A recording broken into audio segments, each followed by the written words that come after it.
So আসসালামু আলাইকুম guys, কেমন আছো তোমরা সবাই? আশা করি অনেক অনেক ভালো আছো। আমিও ভালো আছি আলহামদুলিল্লাহ।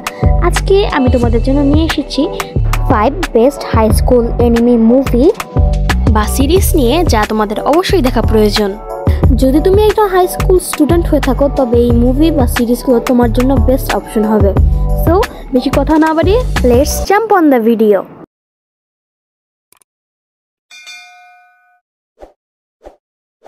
তো ফার্স্টে আমরা কথা বলবো হচ্ছে লুকিজম নিয়ে। আমি এটিকে 1 নম্বরে রেখেছি, এর মানে এই না যে এটাই বেস্ট মুভি। আমি কোনো মুভি র্যাঙ্ক করিনি, আমি শুধু বোঝার জন্য তা 1 নম্বর 2 নম্বর দিয়ে সিরিয়ালে সাজিয়েছি। আপনার যখন যেটা ইচ্ছা দেখতে পারেন।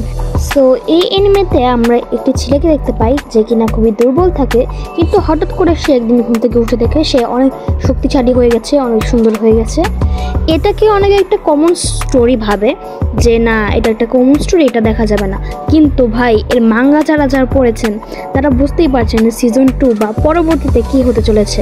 তো দেরি না করে এখনই দেখে ফেলুন লুকিজম। সো সেকেন্ডে আমরা কথা বলবো হচ্ছে উইন্ড ব্রেকার নিয়ে।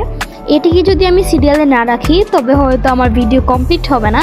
যদিও এটি একটি অনগোয়িং এনিমি বা অনেকে দেখে ফেলেছেন, তাও আমি এটাকে একটু এক্সপ্লেন করে দিই। সাকুরা হারুকো যে আমাদের মেইন ক্যারেক্টার, সে ফিউরিন হাই স্কুলের টপে আসতে চায়, কিন্তু ফিউরিন হাই স্কুল কোনো নর্মাল স্কুল নয়। এখানে ওর থেকেও শক্তিশালী বা ওর মতোই গোল আছে এরকম অনেক মানুষই এখানে আমরা দেখতে পারি।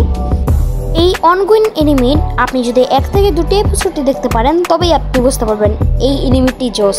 কিন্তু আরেকটি কথা, এই এনিমি ক্যারেক্টার টোকিও রিভেঞ্জার্স এই এনিমির সাথে মিলে, তবে স্টোরি কনসেপ্ট একদমই আলাদা। সুতরাং দেরি না করে এখনই দেখে ফেলুন উইন্ড ব্রেকার। সো থার্ডে আমরা কথা বলতে চলেছি অ্যানাদার মুভি নিয়ে। এটা একটা থ্রিলার, রোম্যান্টিক, সব মিলিয়ে গায়ে কাটা দেওয়ার মতো একটি মুভি। কিছু কিছু মানুষ বলে এটি একটি রিয়েল স্টোরি বেসড মুভি। সুতরাং অনেকের ফেভারিট মুভি লিস্টে এটি 1 নম্বরে আছে। আপনার ফেভারিট লিস্টে এই মুভিটি থাকতে পারে যদি এখনই দেখতে পারেন অ্যানাদার। সো ফোর্থে আমরা কথা বলবো ক্লাসরুম অফ এলিট এই মুভিটি নিয়ে। যদিও এটি একটি 15+ মুভি, বাট এই মুভির মেইন ক্যারেক্টার জাস্ট ওয়াও। সুতরাং এখনই দেখতে পারেন ক্লাসরুম অফ দি এলিট। তো 5 নম্বরে আমরা কথা বলবো হচ্ছে high school of the death এই মুভিটি নিয়ে। যারা জম্বি অ্যাপোক্যালিপস এরকম মুভি পছন্দ করেন তাদের জন্য এই মুভিটি বেস্ট অপশন হতে পারে। সো এখনই দেখে ফেলুন high school of the death. So আজকে আমি এই পর্যন্তই রাখার চেষ্টা করছি, আর sorry for the background noise.